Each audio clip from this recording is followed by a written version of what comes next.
Bien, allez, on démarre. Bien, bonsoir, bonsoir tout le monde. Merci d'être venus aussi nombreux ce soir. Et c'est avec une grande émotion et un grand plaisir que j'accueille Jean-Pierre Ringard. Et avec d'autant plus d'émotion, parce qu'on est en train d'en parler, mais ça fait 40 ans, pratiquement, mais j'arrive même pas à réaliser moi-même, que en ces lieux, en cet institut d'études théâtrales, Jean-Pierre Ringard avec Richard Monod, c'est eux qui ont fait naître le groupe Jeux dramatiques et pédagogie, qui a fonctionné pendant un bon nombre d'années et qui a formé beaucoup de gens, dont moi. Et quand avec Marco on a eu l'idée de faire ces conférences, on s'est dit que c'était une descendance naturelle de Jeux dramatiques et pédagogie. Donc voilà, je suis doublement content donc de t'accueillir ce soir, Jean-Pierre, pour nous faire part de ce parcours et puis de toutes tes réflexions qui continuent sur la pédagogie, dans la dramaturgie, les ateliers, à l'ERAC, où tu enseignes en ce moment, et après avoir enseigné si longtemps comme professeur à l'Institut d'études théâtrales. On va pas prendre le temps de présenter les gens qui sont là, je redis juste, parce que là c'est... donc il y a les licences professionnelles de cette année qui peuvent lever la main, quand même, voilà, ils sont là. Et il y a tous les anciens licences professionnelles, et puis les autres personnes, et puis il y a les anciens étudiantes, les anciennes étudiantes et les anciens étudiants de Jean-Pierre qui l'ont eu ici. Vous pouvez lever la main. Wow. Le fan club. Je suis encore vivant, c'est super. Voilà, donc Jean-Pierre va ouvrir le jeu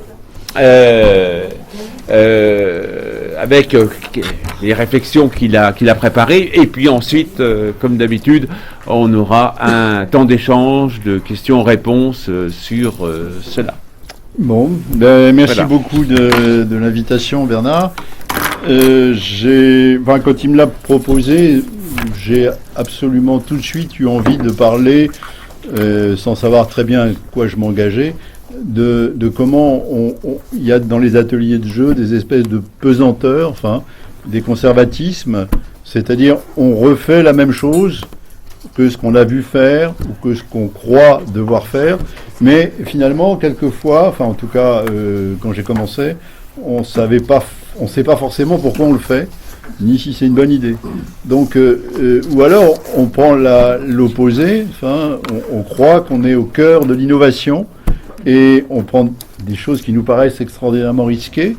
Bon, juste pour l'anecdote, ma dernière fille qui a maintenant 17 ans elle est allée au CMEA à Avignon l'année dernière et elle est revenue en me disant: Papa, j'ai fait des ateliers étonnants, tu connais cet exercice?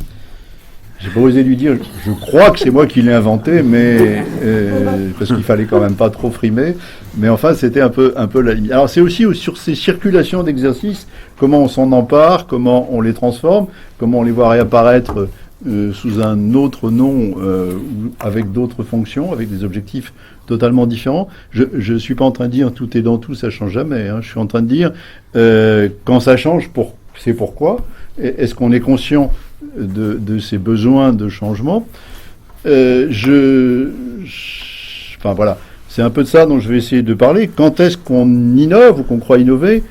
Quand est-ce qu'on croit faire comme il faut? Et qu'est-ce que c'est que ce il faut? Alors évidemment, dans la définition même de la rencontre de ce soir, le mot atelier est un mot peu défini. Est-ce qu'il s'agit, je ne vais pas recommencer à définir la licence professionnelle, est-ce que c'est les ateliers avec les enfants de 6 ans, est-ce que c'est les ateliers en prison, est-ce que c'est les ateliers professionnels, etc. Bon, je vous parlerai un petit peu, c'est un petit peu à travers mon expérience, qui est celle d'avoir traîné mes guêtres un certain temps dans les collèges, les lycées, et même vaguement à la maternelle, d'avoir fait beaucoup d'ateliers ici, d'abord dans les licences amateurs, puis dans la licence professionnelle, Et finalement, depuis, d'avoir mis en scène professionnellement, mais ça m'est arrivé de faire des ateliers aussi liés à des mises en scène. Et là, j'enseigne depuis 6 ans à Cannes, Marseille, à l'ERAC, à l'école régionale d'acteurs, où on est aussi, depuis 2 ans, chargé du DE, du diplôme d'enseignement du théâtre. C'est-à-dire que je suis à nouveau confronté à un public qui est en fait un public de formation continue, quoi.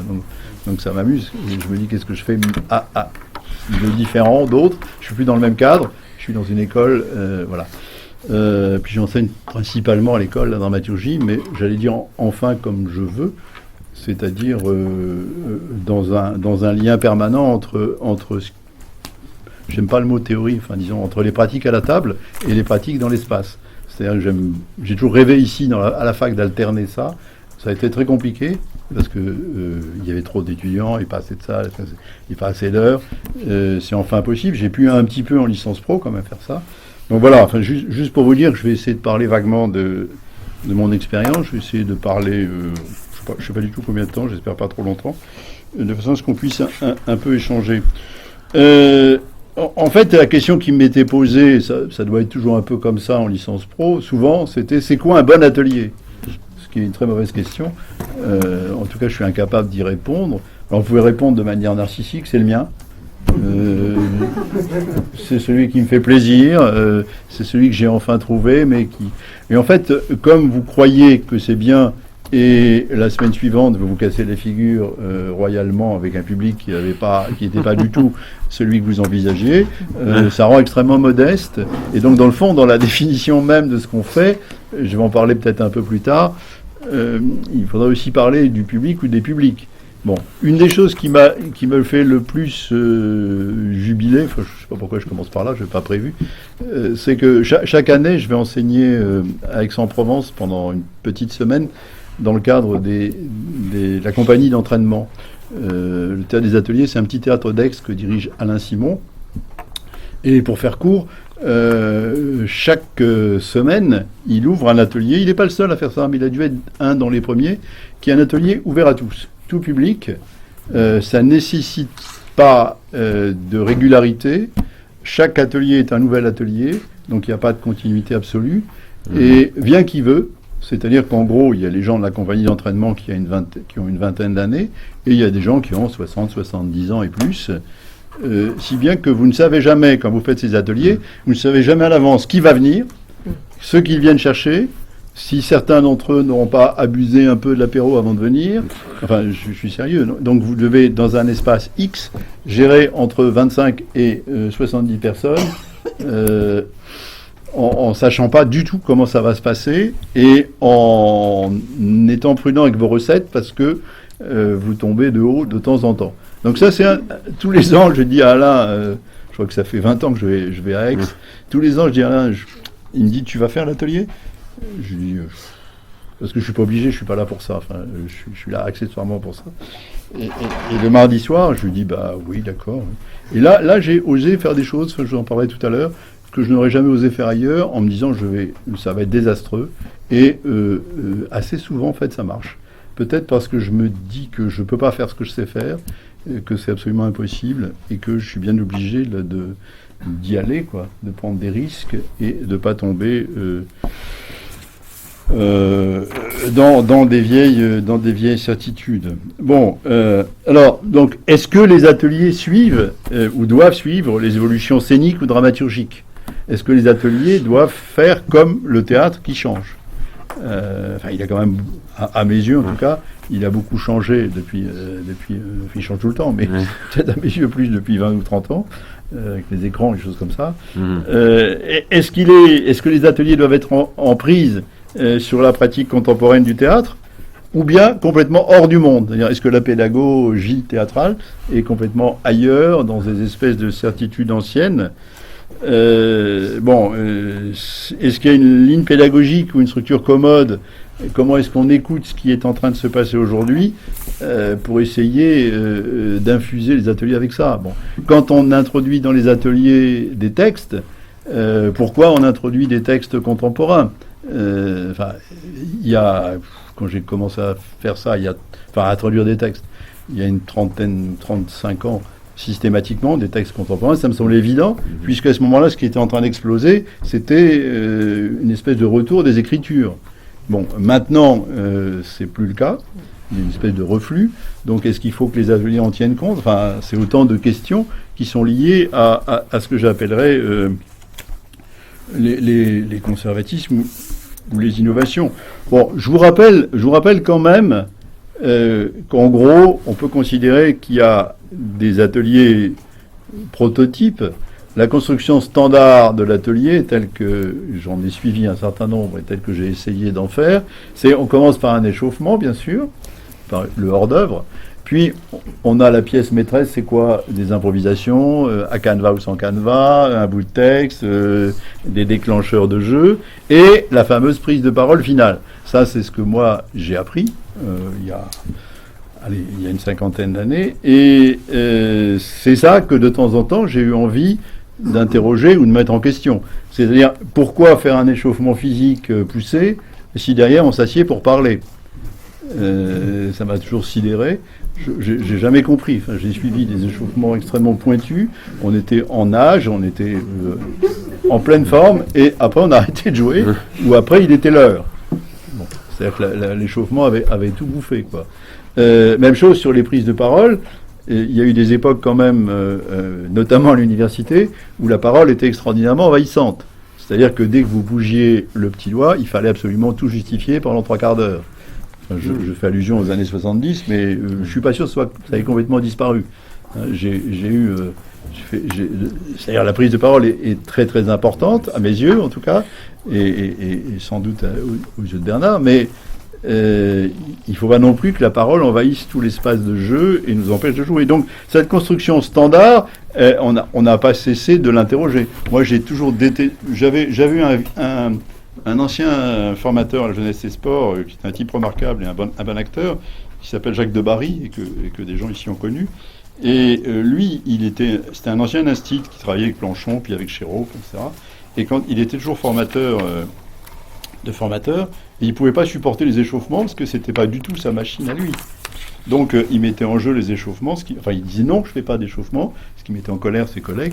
Quand j'ai dit que je ne voyais pas l'intérêt de faire là, ici, à Sancier, systématiquement des échauffements, je me suis fait agonir d'injures, puisqu'il y avait une espèce de rituel absolu, il faut faire un échauffement. Bon, vous savez que Vitesse, intelligemment, a appelé ça un nettoyage de l'espace. Enfin, une espèce de... On passe à autre chose. Ce qui me semble plus... Enfin, en tout cas, qui m'a intéressé plus que de dire strictement échauffement. Mais en même temps, si je dis ça à une de mes collègues de l'ERAC, qui est une formidable chanteuse, elle fait un échauffement vocal qui est un rêve. Bon, mais pourquoi? Pourquoi derrière? Enfin, c'est pourquoi derrière qui m'intéresse. Bon, le deuxième système, la deuxième question du prototype, c'est dans le fond les modèles d'organisation. En allant très très vite et très simple, puisque on est juste là pour un petit moment, est-ce que c'est directif ou est-ce que c'est non directif? Donc là, on est passé par toutes les couleurs. C'est-à-dire que dans les années 70, si vous étiez trop directif, c'était considéré comme une espèce de scandale absolu. Enfin, c'est nous qui avons la parole ici, c'est nous qui savons comment on joue, c'est toi, on va te foutre par la fenêtre. Très bien. Donc pas de maître. Et en même temps, régulièrement, il y avait des demandes de maître. Mais est-ce que tu es assez metteur en scène reconnu pour faire un atelier? Bien, nous, on a besoin de maître. Donc il y a eu ces alternances de paroles-là, si vous voulez, ou de demandes. Et il me semble, encore une fois, je suis désolé, je parle un peu par cycle, mais j'ai l'impression qu'avec le retour des collectifs, il me semble, en France en tout cas, que dans les ateliers, il y a comme une demande de retour à des collectifs puissants, à cause de l'influence du théâtre, qui est au retour, qui revient au collectif. En tout cas, je constate par exemple sur les élèves de l'ERAC qui demandent vraiment la formation, qui sont absolument charmants, ils sont très très soucieux de travailler collectivement, énormément. Comme si dans cette génération-là, il y avait à nouveau ce besoin-là. Ça, on le met dans un coin comme ça. On va peut-être y revenir. Mais en tout cas, on va voir qu'est-ce qu'on peut faire bouger là-dedans et pourquoi on le fait bouger. Moi, les prises de parole, par exemple, j'ai essayé, on me l'a beaucoup reproché. C'est toujours intéressant de voir ce qu'on vous a beaucoup reproché, de les cadrer, de les limiter, de les organiser pour qu'elle ne déborde pas. Et donc, évidemment, on vous fait un procès en démocratie. On dit, tu nous empêches de parler. Oui, d'accord. Mais moi, je fais un atelier de jeu. Je ne fais pas un atelier où vous allez parler pendant 2 heures au bistrot, d'accord. Mais ici, il y a un cadre, il y a un rituel de prise de parole, bon, par exemple. Donc, vous voyez que dès que vous vous écartez un peu des standards, il y a doute aussi. Parce que n'oubliez pas quand même que si l'atelier est dans un rapport au modèle théâtral, dans le fond, dans la tradition, c'est le metteur en scène qui parle. Le jour après une répétition, il y a une personne qui parle, il donne ses notes, comme on disait ou comme on dit encore. C'est-à-dire que, dans le fond, j'ai essayé quelquefois en mettant en scène de dire après une répétition, tiens, qu'est-ce que vous en pensez, vous, de l'état de ce filage ? Et il y a beaucoup d'acteurs qui sont déconcertés que vous leur donniez la parole, comme s'ils n'avaient pas d'impression ni de sensation sur ce qui vient de se passer. Donc, là encore une fois, je ne confonds pas atelier et théâtre, hein, mais je veux dire, redonner la parole aux gens qui viennent de jouer, comme ça a été une de nos certitudes ou une de nos nécessités, ça pose parfois problème. Bon, j'ai été assez amusé en suivant des ateliers.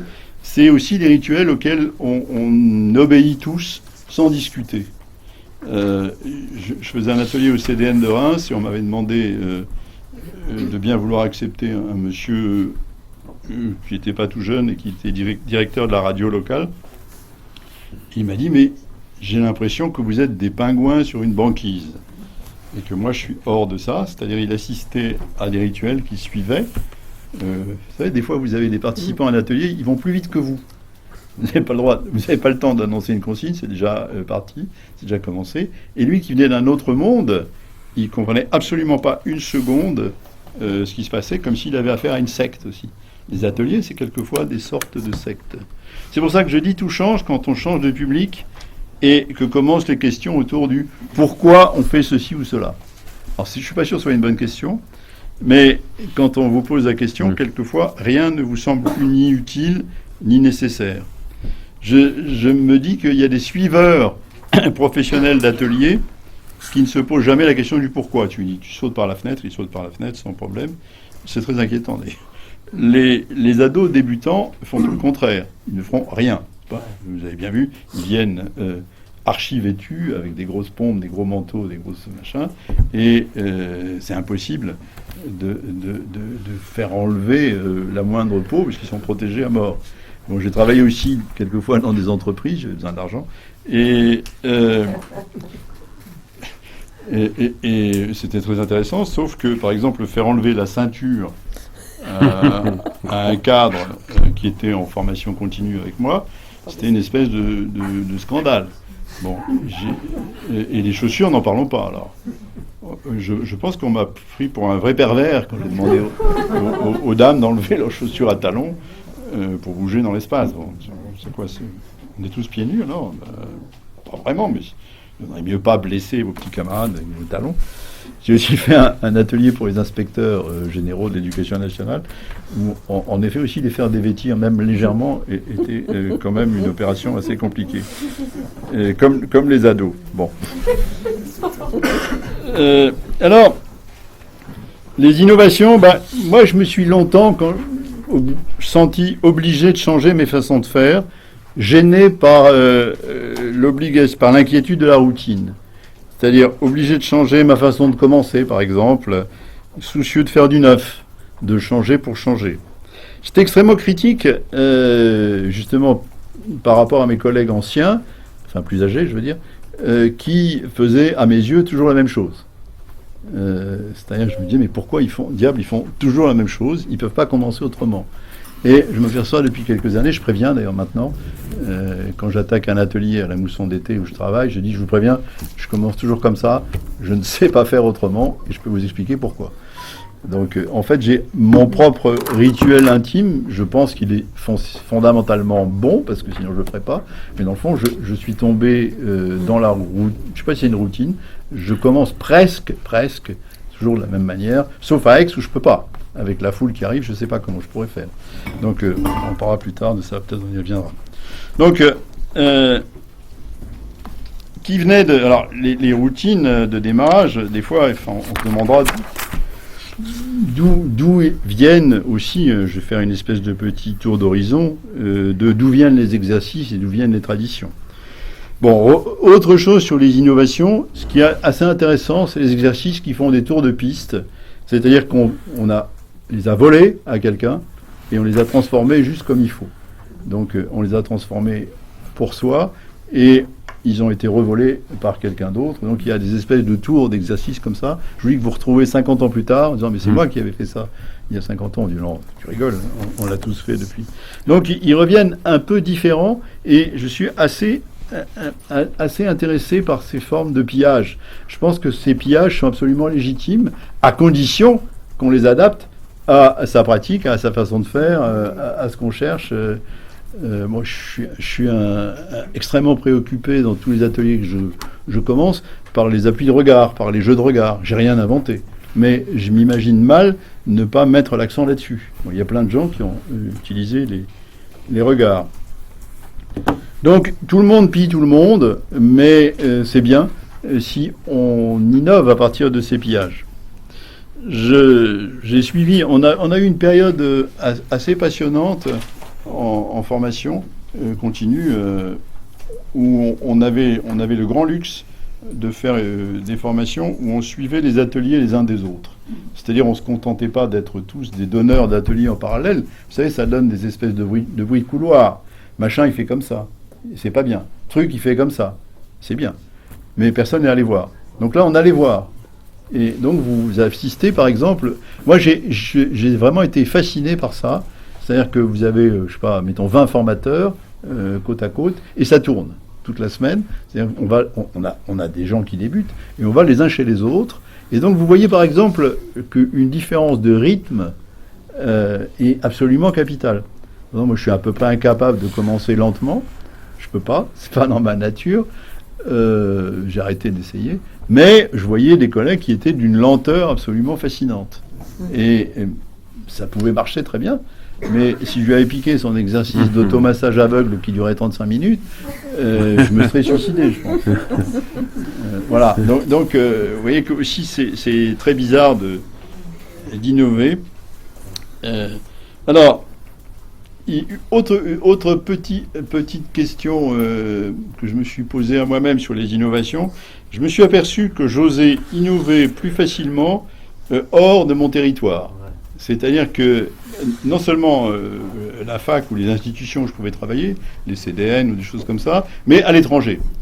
Georges Banu nous a commandé un article il y a quelques années, et j'ai intitulé mon article « Permis de travail », ce qui voulait dire que, non pas que j'avais besoin d'un permis de travail pour aller travailler, mais que je m'autorisais à travailler différemment quand j'étais à Montréal ou quand j'étais à Lisbonne ou quand j'étais invité à l'étranger, comme si il fallait que je prouve que j'étais capable d'innovation.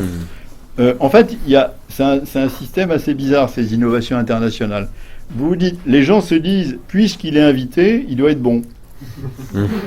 Non, mais je l'ai senti, quand j'avais 30 ans, j'ai ressenti ça violemment. Vous débarquez de l'avion et tout à coup, il doit être bien, parce qu'il a été invité. On était allé chercher en voiture à l'aéroport et tout ça, quoi. Donc vous vous dites que vous êtes bon. Et fort de ça, vous innovez. Et aussi, il y a des clientèles qui le permettent. Par exemple, à Montréal, j'ai constamment eu le sentiment que je pouvais y aller, que les gens suivaient et qu'ils acceptaient toutes les propositions et des risques considérables. Je sais pas, au Portugal, pourquoi au Portugal juste après la Révolution, la Révolution des œillets, on y est allé beaucoup, avec Richard Monod, Pierre Voltz et Gisèle Barret, pour rebâtir quelque chose sur théâtre-éducation avec eux, quoi. Et là, on a pu y aller, quoi, et se lancer et probablement oser. Donc ça c'est intéressant aussi de changer d'air, enfin quand on peut se le permettre, mais le changement d'air, il peut être petit, hein. Je veux dire, si j'ai jamais travaillé à l'école de mon quartier, si j'y vais, je vais changer d'air, manifestement. Bon. Alors, je vous propose maintenant un petit panorama parce que ces exercices, ils viennent de quelque part, même si on l'a la plupart du temps oublié. Donc, je fais un vague panorama, comme ça, on pourra éventuellement en discuter tout à l'heure. Évidemment, presque tout le monde a oublié d'où ça venait, ou presque tout le monde a oublié les origines et le pourquoi. Mais il y a sans doute des ateliers qu'on doit toujours, pas des ateliers, des exercices qu'on doit toujours à Stanislavski, revu, corrigé, transformé. Donc c'est beaucoup, évidemment, vous le savez, autour de la concentration. Moi, j'ai subi des heures de concentration fondées sur la fermeture la plus totale. Enfin, on devenait fou. Et une fois qu'on était suffisamment fou, on nous lâchait l'espace. Bon, ça s'appelait concentration. Intériorité, bien sûr, ça allait avec. Image intérieure, enfin tout ça, c'est des exercices qui voyageaient, dont on savait plus forcément ou pas forcément, qui venaient de Stanislavski. Bon, il y en a d'autres qui venaient de Grotowski, avec la folie du corps. Enfin, je dis la folie, ça a l'air péjoratif. Enfin, en tout cas, quand Grotowski, c'est le corps. En France, on n'a jamais été très très bon là-dessus. Enfin, en tout cas, dans la formation, et où il n'y a pas des grandes traditions, et où on laisse même entendre que les acteurs français sont plus des acteurs de voix que des acteurs physiques. Le travail de Grotowski a un peu tourné dans les ateliers de gens qui étaient beaucoup allés chez Grotowski ou chez ses suiveurs. Bon, il y a eu évidemment Boal et le théâtre de l'opprimé. Quand je suis de mauvaise humeur, je dis ou comment des projets politiques peuvent devenir d'aimables exercices de salon. Et des exercices qui ont brutalement, ils sont devenus absolument partout. Enfin, dans une soirée amicale, ce serait correct de faire un peu de Boal. On va se faire un petit jeu d'aveugle. Donc ça c'est intéressant aussi de voir à la fois la transmutation des exercices et des formes de conservatisme. Il y a vraiment des gens qui ne savent pas une seconde pourquoi ils font des jeux d'aveugle ou pourquoi ils font des jeux qui sont empruntés au théâtre de l'opprimé. Ils savent probablement pas au départ qu'il y avait une intention politique chez Boal, ou qui travaillait avec des populations qui avaient envie de ça. Bon, il y a évidemment des exercices assez nombreux empruntés à Jacques Lecoq et ce que j'appellerais le jeu masqué à la française. Bon, quand j'étais de très mauvaise humeur en licence pro, je disais les petits Lecoq, arrêtez de me vendre votre Camelot, je l'ai repéré. Ça ne veut pas dire que j'étais contre Lecoq, ça veut dire que je trouvais que les petits Lecoq faisaient du Lecoq et rien d'autre, jamais. Donc ça m'avait particulièrement frappé parce que c'était des exercices tellement intelligents, tellement bien pensés et tellement liés les uns aux autres qu'ils avaient un peu du mal à échapper. Je pense que finalement, Brecht, je cite à peine parce que j'en ai peu pris conscience. J'ai pas vu beaucoup d'exercices ni de pratiques qui venaient vraiment de Brecht dans les ateliers. Même si je me réfère à ses écrits pédagogiques. Enfin. En revanche, alors quelqu'un pour moi, qui a tout à coup ouvert un monde, c'est Peter Brook. Avec une chose qui me semble la chose la plus importante dans la formation, en tout cas au théâtre et dans la vie, c'est la préoccupation du présent. C'est-à-dire que être présent au présent, c'est devenu ma formule magique dans un bouquin que j'ai fait en 85, mais je ne savais même pas tout à fait que je l'avais volé à Brook, je crois. Enfin, en tout cas, je l'ai volé à Brook, je reconnais aujourd'hui. C'est-à-dire que j'ai vu chez Peter Brook, j'ai vu des exercices parfois qui étaient d'une simplicité absolue, mais qui étaient entièrement fondés sur ce présent. Et d'autre part, j'ai vu des acteurs capables d'être au présent d'une manière incroyable. C'est mon anecdote préférée, je vais quand même vous la raconter ça. Un jour, j'étais au Bouffe du Nord, tout à fait au début, et Brook ouvrait régulièrement pour les gens du quartier des séances réservées aux gens du quartier. Il se trouve que j'y étais parce que j'habitais Barbès. Donc, j'avais le droit d'entrer. Et il commence un soir avec des chansons, une espèce de cabaret, avec des chansons, improvisation. Et il y a une chanson qui dit assez vite, je ne me souviens plus des détails, la soirée est terminée, on va tous rentrer, etc. Ça faisait 5 minutes qu'on était là. À ce moment-là, un monsieur âgé se lève et entreprend de sortir. Il écoute ce que les acteurs disent. Et vous savez, si vous connaissez les Bouffes du Nord, sortir des Bouffes du Nord, c'est pas simple. Vous êtes obligé de passer par le plateau. Donc il entamait passage par le plateau.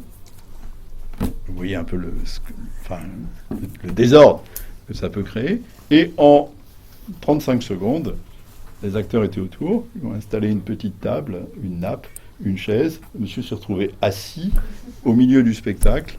Il était comme chez lui. Il n'y a pas eu un geste de surprise ou d'étonnement des acteurs. Il avait accueilli, ils étaient totalement présents, il avait intégré. Le jour où j'ai vu ça, je me suis dit, si un jour j'arrivais à faire ça, je serais absolument content de moi. C'est la chose la plus délicate, hein, et peut-être la plus mystérieuse, et je vous en parle plus longuement que les autres, parce que c'est sans doute là que j'ai doucement pris conscience que c'est la chose après laquelle nous courons tous au théâtre, et qui est enfin, en tout cas, je parle pour moi. Oui, j'ai joué quand même jusqu'à 40 ans à peu près, assez souvent quand même. Donc j'ai un peu fait l'acteur, et je trouve ça extraordinairement difficile d'être dans ce rythme du présent. C'est-à-dire de ne pas être en retard et de ne pas anticiper. De ne pas dire ça va être à moi la réplique. Mais non, ça, j'avais appris qu'il fallait éviter. Mais malgré tout, on est tout le temps dans cette tension trop tôt ou trop tard. Et être absolument au présent, c'est un entraînement. Voilà. Donc vous voyez que, quel que soit, enfin je ne vais pas continuer à l'infini cette liste, mais à chaque fois que l'on s'éloigne du noyau central des inventions, les exercices et les jeux peuvent perdre tout sens. La concentration crispée et sans but, la relaxation qui conduit de manière... Moi, vous me faites relaxer un peu longtemps et maladroitement, je m'endors, sans aucun problème, très très vite. Vous pouvez essayer, là tout de suite, vous allez m'endormir. Et juste après, si vous me réveillez en disant mais maintenant tu joues, je peux pas. Vous me sortez de mon délicieux sommeil. Donc voilà. Je promène de temps en temps mes ateliers à la Mousson où il y a un beau parc. Je promène mes ateliers dans la nature. Ça ne veut pas forcément dire je me réfère à Grotowski. Et pourtant. Donc la fidélité, quelquefois, dans bien des cas, elle est machinale, puisqu'on ne sait plus à qui et à quoi l'on est fidèle. Je pense qu'il serait préférable d'être profondément et durablement infidèle en sachant ce que l'on doit à l'origine d'une pratique. Donc merci Peter Brook. Dans les gens que je devrais citer, évidemment, il y a du côté de la pédagogie et de l'éducation populaire. Le scoutisme, il y a des jeux scouts qui continuent, des jeux scouts, il y a Chancerelle bien sûr, il y a les centres, les CMEA, il y a Freinet. Donc quelquefois, effectivement, la boucle est bouclée, on ne sait plus pourquoi, je ne sais pas si le nom de Célestin Freinet vous est familier, mais il était à l'origine de ce que certains ont appelé le théâtre libre, et d'autres le théâtre abandonné, c'est-à-dire la possibilité pour les enfants d'avoir une expression aussi libre que possible.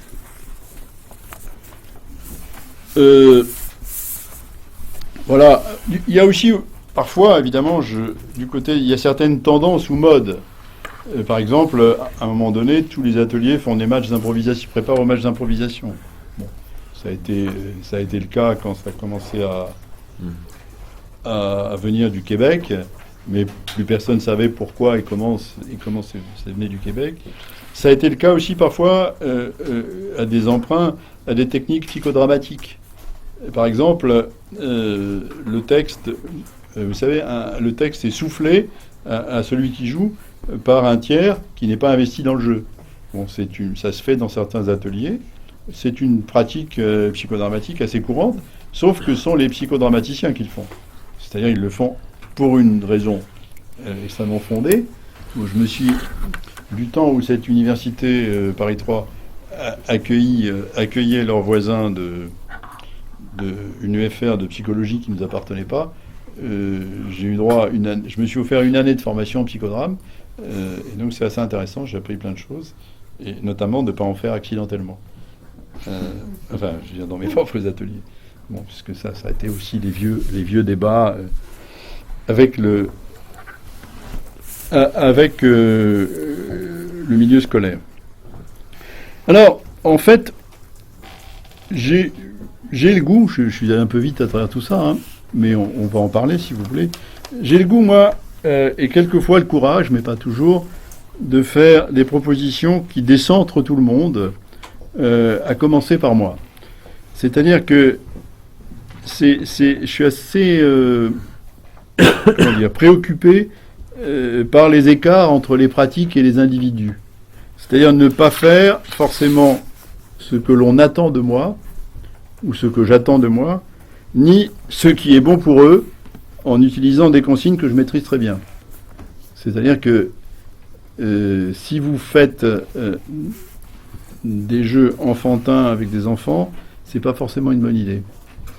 C'est-à-dire qu'il faut avoir le courage quelquefois de sortir à tel public, tel exercice, un absolu. Je pense que c'est les ateliers les plus fructueux sont ceux où on a réussi des transpositions d'exercices qui n'étaient pas forcément des exercices destinés a priori comme ça à ce public-là. Par exemple, une des plus belles galères que j'ai vues, c'est les écoles maternelles. Enfin, moi, j'avais peu travaillé en école maternelle. Quelquefois, on s'est retrouvés en maternelle avec mon camarade Richard Monod et quelques étudiants. Et là, vous avez 40 gamins qui partent partout, qui grimpent les espaliers, etc. Bon, comment vous organisez ça, quoi? Qu'est-ce que vous faites à part vous mettre à hurler silence, bon, ce qui n'est pas forcément une bonne idée pour un atelier, mais comment on fait, quoi? Donc par exemple, on a vu une assez belle idée. On avait transposé le vieux jeu de faire des photos, enfin des arrêts sur l'image. On avait remarqué que quand ils entraient à l'école, il y avait une concierge ou un concierge qui les appelait par leur prénom, et que l'entrée était extrêmement forte, le rituel de l'entrée des mômes. Et d'ailleurs, j'ai constaté avec mes enfants que ça allait rester. Enfin, le fait de se faire désigner par son prénom quand on entre dans un lieu comme une école, c'est une chose fantastique. Là, déjà, ils savent votre prénom, c'est tout à fait extraordinaire. Donc, quand il y a 200 enfants. Donc, en fait, on a commencé à faire des fausses entrées avec arrêt sur l'image, avec la tête de celui qui entre, quoi. C'était tout bête, mais ça a donné une espèce de répertoire de jeu d'entrée dans l'école, dans l'institution. Ça n'avait rien à voir, a priori, avec les enfants, mais c'était une façon de commencer pour nous, qui a produit des choses. Bon, avec le public d'Aix-en-Provence dont je parlais tout à l'heure, des ateliers très très ouverts, là, j'ai eu des surprises incroyables. Par exemple, vraiment, pour moi, c'est un vrai cauchemar de trouver ce que je vais faire, parce que pendant ce temps-là, je suis en train de bosser avec le groupe, le groupe professionnel, et il y a 2 heures là où il va falloir que je fasse autre chose, quoi, donc c'est compliqué. Et je tombe sur un recueil des plus belles lettres de l'histoire. Je me dis, tiens, je vais faire ça. Et je propose, ce qui me semblait pas forcément une bonne idée, mais et je propose que ceux qui tirent au sort une lettre l'adressent à quelqu'un, mais totalement. C'est-à-dire, c'est tout simplement une lecture adressée, hein, c'était pas sorcier, et qui est un retour, pas une réponse, mais un retour. C'est-à-dire que tous ces morceaux de lettres circulaient dans mes 60 personnes qui étaient là.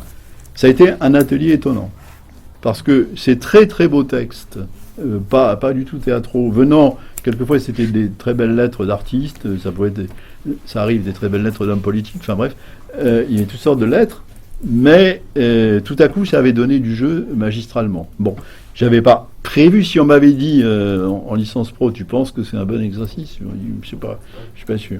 Bon, récemment, une de mes anciennes thésardes, Julie Sermon, a passé son habilitation à diriger les recherches, et elle a exhumé un certain nombre elle a fait une formidable habilitation, et elle a exhumé des pratiques qui datent d'avant-guerre aux États-Unis, et notamment de ce qu'on appelle les scénarios d'action. C'est-à-dire le fait chez un certain nombre de musiciens, de gens chez John Cage par exemple, ou chez des gens comme ça qui sont absolument fascinés par les improvisations, c'est de proposer aux gens une série d'actions qui sont écrites à l'avance et qui doivent donc interpréter sans savoir forcément comment ils vont le faire, ni pourquoi ils vont le faire. J'ai proposé ces scénarios d'action à ce public des mardis soirs. Ça a été étonnant. étonnant. Je m'y attendais pas une seconde. Je venais d'avoir l'habilitation. J'étais assez fasciné par ces histoires de John Cage. Je me dis, tiens, je vais faire des scénarios d'action. Donc j'en ai fait. Je les ai réécrites moi-même. Hein, je sais pas, pour être concret, par exemple, mesurer le plateau, mesurer l'ouverture du plateau. Il n'y a rien de plus con que ça. Et j'ai vu à peu près toutes les solutions géniales pour mesurer l'ouverture du plateau. Avec le corps, avec des boîtes d'allumettes. Mais alors, en plus, comme il y en a 5 à faire, ça enchaîne. Chanter une chanson pour la fête des mères. Enfin, ça fait des actions aussi sottes que celle-là, enfin, entre guillemets. Mais quand vous les enchaînez, parce que c'est aussi la question d'enchaîner les 5, et comment vous le faites collectivement, tout à coup, il se crée quelque chose d'étonnant. Bon. Jamais j'avais pensé une seconde que ça pouvait être une bonne idée.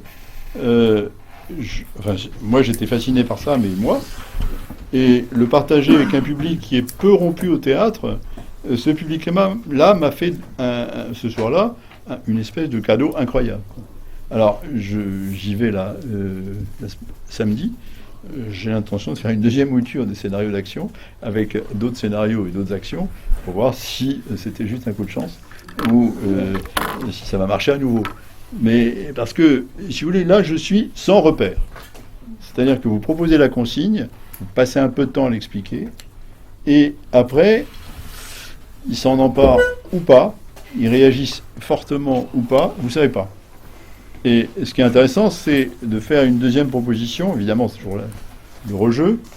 Une fois qu'ils vous ont proposé une chose comme ça, on en parle un petit peu, et on essaye de faire une deuxième proposition, notamment sur les jointures. Donc, si vous voulez, c'est en fait, mais c'est un peu ma maladie. En fait, j'aime bien me situer un petit peu ailleurs, et donc, si vous voulez, quand à l'Irak, évidemment, où j'ai succédé à Michel Corvin, je suis considéré comme le dramaturge de service, et en fait, je viens de commencer mon enseignement de dramaturgie par un article que j'avais dédié à Marco Consolini qui s'appelle La dramaturgie du ballon rond, qui est une référence au football. Évidemment, si vous prenez un public qui vient, on va faire de la dramaturgie, et que vous leur proposez une étude footballistique, ils sont légèrement décalés, vous aussi. Et j'ai eu une bonne surprise le dimanche suivant, c'était à Marseille, ils m'ont dit on va au match. Bon, on a fait de la dramaturgie active ce jour-là dans le grand stade, mais je ne l'ai dit à personne à Paris jusqu'à présent. Donc, vous voyez que je lis chaque fois que je reprends, enfin, j'ai une semaine de dramaturgie avec les élèves de première année, je lis régulièrement Nice Matin pour essayer de trouver un fait divers qui va les déclencher et qui vont être obligés de construire. Donc ils vont être obligés de se poser des questions dramaturgiques sur comment le fait divers devient, dans l'espace, un objet théâtral intéressant. Bon. Je ne sais pas si vous aviez, enfin je ne sais pas si ça a atteint Paris, il y a 2 ans, il y avait une dame qui était une riche propriétaire d'un hôtel qui s'est fait enlever. C'était la 2e fois qu'elle se faisait enlever, et elle a été retrouvée dans une vivante dans une camionnette à Nice, et on ne savait pas pourquoi, ni rien. Donc si vous voulez, le mystère était total. Cette femme qui dirigeait plusieurs palaces, un à Nice et un à Cannes, je crois, était enlevée et s'est retrouvée dans cette camionnette. Fait divers, bon, déclencheur. Ils m'ont fait, en essayant de créer l'avant et l'après, les élèves m'ont inventé des ateliers absolument incroyables dans la restructuration de ce fait divers. Donc il faut évidemment, enfin, je vous apprends rien, hein, mais je parle un peu tout seul, mais je suis toujours soucieux de garder ce qui va déclencher et me déclencher, ce qui va m'amuser et ce qui va faire que je ne suis pas complètement prisonnier de mes certitudes et de ma routine, même si évidemment, comme tout le monde, je suis prisonnier. Mais de temps en temps, je m'efforce de sortir de ma prison et d'aller voir ailleurs. Bon, voilà. Je ne vais pas plus loin sur mon intervention, ça ne fait pas 1 heure, mais je pense que vous aurez envie d'intervenir, enfin j'espère, et qu'on pourra bavarder un peu. Donc, merci Jean-Pierre. Bien. Et ben voilà, allez, on Vous réagissez, vous... Allez, c'est Marco qui... Allez, tu passes le ballon. Non, parce que je parlerai pas de foot. Même si on apprécie que tu parles de ça, de cette passion commune. Non, je parle vraiment à profane en matière d'atelier. Je connais mal la pratique du psychodrame. J'avais lu il y a longtemps, quand je faisais des études, un peu de texte sur Moreno, mais j'avoue mon ignorance. Alors, je serais très, très curieux de savoir, avec un peu plus de détails, quelles ont été tes découvertes en positif ou en négatif dans ces domaines-là, par rapport à l'atelier théâtre. Écoute, oui, d'abord j'étais très énervé parce que l'éducation nationale voyait des psychodrames partout. C'était les années 70 ? Oui. C'est-à-dire, en fait, les inspecteurs étaient très très énervés par l'idée que la pratique théâtrale puisse déclencher des psychodrames. Alors, j'ai essayé de comprendre ce qu'il voulait dire par là. En gros, il y a une chose qui est bannie absolument à l'école, on le sait tous, et plus ou moins à l'université, c'est l'émotion. Donc, si jamais il y a des émotions dans l'atelier, un certain nombre de gens disaient « c'est du psychodrame ». Bon, c'est pas la définition que je donnerais, mais ça m'avait laissé à la fois perplexe et énervé. Et apprenant qu'il y avait ici une UFR de psycho, j'avais eu le droit de faire un an psychodrame. Alors, ce que j'ai appris, enfin, au cas où je l'aurais pas su, c'est d'abord, il y a quand même des gens qui sont suffisamment pervers pour déclencher des situations psychodramatiques. Et ça, c'est intéressant de mesurer sa propre perversion et d'essayer de ne pas déclencher des choses qu'on ne veut pas déclencher. Si tu veux, moi j'avais vu dans des ateliers, j'ai raconté ça de temps en temps, dans les ateliers que je faisais, des ados qui tout à coup jouaient une chose qui avait l'air assez simple, de devoir, on va sortir pour aller au cinéma, et il y avait une espèce de conversation avec la mère qui atteignait des sommets de haine, de violence et d'émotion que j'avais pas prévu pour une bête scène de « Maman, est-ce que je peux aller au cinéma ?» Bon, manifestement, il se jouait autre chose. Alors, ce qui se déclenche quelquefois dans les situations psychodramatiques non prévues, c'est quelque chose qui est de l'ordre d'un revivre qui touche l'intimité du joueur, mais qu'on ne peut pas mesurer à l'avance. Donc la pratique du psychodrame, il y a des tas de sortes de psychodrames, mais là j'étais pas en train de suivre un psychodrame thérapeutique, j'étais en train de suivre un psychodrame dit de formation, c'est-à-dire susceptible de m'armer moi-même contre des situations que j'aurais pas voulu voir arriver ou que j'aurais déclenché accidentellement. Tu vois, par exemple, je sais pas, qu'est-ce qu'on... Enfin, parlons-en, même si on est dans une période de puritanisme, mais quand je sais pas, j'avais 30 ans, ça arrivait de temps en temps qu'une adolescente dit « Tu viens, moi je veux jouer avec toi, on va aller au ciné. » Et là, on va s'embrasser, tu vois, ça va être le scénario. Bon. Évidemment, vous le faites pas, mais comment vous vous en sortez ? C'était pas aussi gros que ça. Mais je veux dire, quand vous êtes responsable de l'atelier et qu'on vous met dans des situations où vous êtes un peu mal à l'aise, comment vous gérez ça ? Bon, alors moi je suis tombé dans les mains de 2 psychodramaticiens argentins. Je dois dire, j'étais absolument fasciné quand tout à coup, ça prenait pas à tous les coups, mais quand tout à coup on se mettait à jouer quelque chose où chacun d'entre nous, dans un trio ou un quatuor, était parfaitement distribué et qu'on pouvait jouer 1h30 d'improvisation comme si on savait tout ça par cœur absolument. Parce que ça nous concernait tous intimement. Mais on n'avait pas besoin ni de se rouler par terre, ni d'être dans des états épouvantables. C'était juste une espèce d'évidence des situations, des paroles et des accords entre tous. Donc j'ai appris à jouer ça d'abord, à savoir ce que je faisais avec ça, et à interroger justement la qualité des prises de parole et les interventions des psychodramaticiens. Parce que justement, ils pouvaient, eux, faire le double système, c'est-à-dire si quelqu'un était en panne, ils pouvaient arriver derrière et prendre ta voix. ou bien si tu allais trop loin, ou si tu devenais un peu déjanté, ils peuvent intervenir dans le jeu. Donc ce qui m'a beaucoup intéressé dans le psychodrame, c'est comment intervenir dans le jeu et par le jeu, et ni forcément par la parole, ni forcément par on arrête tout parce que ça c'est dangereux. Tu vois ? C'est-à-dire de laisser filer, mais d'arriver à l'intérieur du jeu, de réorienter l'affaire. Enfin, en tout cas, c'est ce que j'ai eu l'impression d'apprendre un peu, et en tout cas de mieux lire les situations. Alors je vous passe les détails, parce que dans le groupe, il y avait effectivement qui était un type qui suivait le groupe, qui était un pervers. C'était assez terrible. Il s'amusait à foutre les gens dans des situations terribles, quoi. Qu'on n'avait pas forcément voulu. Enfin, c'était pas un psychodramaticien, hein, c'était un des suiveurs. Mais ouais, c'était assez étrange. Mais ça, je pense que ça m'a fait du bien. Ouais. Enfin, en tout cas, ça m'a rendu un peu meilleur dans mes lectures rapides de situations qui pouvaient dégénérer. Parce que, évidemment, comme disait Pierre Debauche, j'avais pas des milliers d'heures de vol à l'époque, tu vois. Maintenant, je vois plus une improvisation, un jeu où ça va, très vite. Parce que j'ai des heures de vol. Mais quand j'avais 25-30 ans, je ne les ai pas forcément, quoi. Ça a été une bonne formation pour moi. Merci. Mais je t'en prie.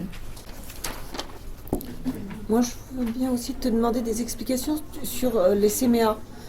Tu dis, bon, en pédagogie, il y avait trois apports essentiels, les jeux scouts avec Chancerelle, les CMA et Freinet, et c'était quoi ou c'est quoi encore la spécificité CMA? Il y a peut-être des intervenants. Centre d'éducation aux méthodes d'éducation active. Oui, centre d'éducation aux méthodes d'éducation. Centre d'entraînement aux méthodes d'éducation active. Pardon. Il y a une culture, des exercices CMA qui ont été Oui, je pense ici on a bien connu, Bernard et moi, un des instructeurs des CMA qui a enseigné régulièrement ici, Miguel de Muac. Et il y a une façon de faire c'est quand même des héritages, je ne vais pas remonter jusqu'aux jésuites, mais des héritages de Chancerelle, beaucoup, je pense, des jeux scouts, et quand même une espèce de, enfin chez Miguel, une espèce de construction de base il fallait un échauffement, il fallait trouver le noyau du jeu, donc le conflit quand même. Et c'est là que je suis entré en conflit avec lui, entre autres. Parce que moi j'étais en train de développer beaucoup de choses sur les dramaturgies contemporaines où il n'y a pas forcément un conflit majeur. Si tu veux. Donc je disais, est-ce que c'est intéressant que les ateliers travaillent lourdement sur des canevas à conflit alors que le théâtre est en train d'aller ailleurs? Enfin, je simplifie, mais je ne sais pas si vous voyez le problème. Oui. Mais en tout cas, on était en plein différence. C'est-à-dire il se référait à un théâtre qui pour moi était un théâtre extrêmement vieux, que je trouvais pas forcément mauvais, mais qu'il entretenait. Alors, est-ce qu'on peut se passer du conflit au théâtre sans avoir d'abord vu ce que c'était qu'un conflit? Je ne vais pas décider là ce soir, mais par exemple, moi j'étais déjà très intéressé parce que j'ai appelé, ou d'autres ont appelé avant moi, les micro-conflits. Bon, qui m'intéressaient bien plus que de poser la bonne histoire bien lourde, quoi. Donc, les CMA développés, alors je suis en train de dire du mal alors que je suis admiratif, donc je reviens en arrière, les CMA ont développé quand même toutes sortes de pratiques de jeu, notamment le scénario à canevas, enfin le jeu à canevas, l'improvisation à canevas, qui faisait partie de l'arsenal normal de la formation, et la grande qualité de la prise de parole. Enfin, quand les formateurs étaient bons. C'est la vraie question, hein. J'ai vu beaucoup de gens qui savaient donner des exercices, qui savaient les suivre, les diriger, mais qui ne savaient pas du tout dire quoi que ce soit de ça. Qui était comme... Donc les CMA, d'abord ils ont vraiment développé la volonté d'accueillir tout le monde. Bon, tu situes historiquement, c'est-à-dire ils sont installés quand même... enfin, c'est eux qui, à la suite d'un accord avec Villars, ont fait des accueils systématiques de jeunes... dès 1947 à Avignon. Hein. Moi, j'ai suivi... La première fois que je suis allé à Avignon, j'étais vieux. J'avais 18 ans, 19 ans, enfin. J'étais au CMA et j'ai découvert un monde. Bon, alors, on allait voir les spectacles, on en discutait et on jouait. On avait tout ça, tout en étant logé dans les collèges et en bouffant la bonne cuisine provençale dehors, quoi. Moi, j'étais un petit gars du Nord, je ne savais même pas que ça existait, les aubergines. Donc, non, mais je suis sérieux. Donc les CMA, c'était... voilà. Alors, ils avaient des principes forts parce qu'ils font énormément de formation de formateurs. Et à l'intérieur de ça, forcément, tu as des protocoles. Et donc les protocoles, c'est exactement ce qui m'énerve. Je suis en train de dire le contraire. Enfin, de dire, moi, j'essaye de casser mes propres protocoles. Donc, quand il y a trop de protocoles, à un moment donné, j'avais plus envie, quoi. Mais je peux pas résumer les CMA à des protocoles, hein. Je souligne que ça n'a pas disparu. C'est un pan énorme de l'histoire de l'enseignement du théâtre en France et du théâtre populaire. Mais j'ai un problème avec les protocoles.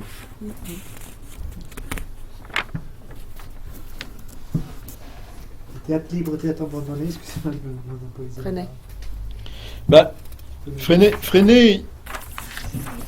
Freinet, il semble, enfin je ne l'ai pas connu, hein, mais d'après ce que j'ai lu, il était extrêmement soucieux de donner la parole aux enfants et il croyait beaucoup en la libre expression. Donc, vous savez peut-être ça, la base de l'enseignement de Freinet, c'était le journal, c'était l'imprimerie. L'imprimerie. Moi, je l'ai fait. Quand j'avais 20 ans, j'avais une classe et j'ai fait de la pédagogie Freinet. Voilà. Donc, à la base, il s'agissait de produire des textes, collectifs ou pas, et de les imprimer, de les sortir, etc.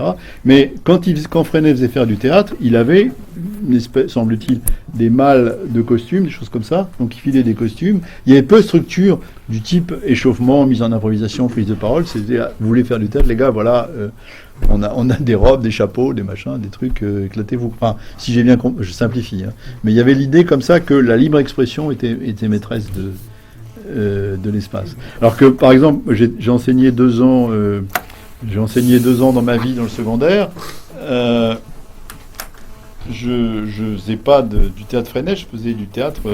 Brusquement, on arrêtait, on poussait les tables et on faisait une séquence de théâtre liée à ce qu'on était en train de faire ou pas. Mais c'était pas du théâtre abandonné.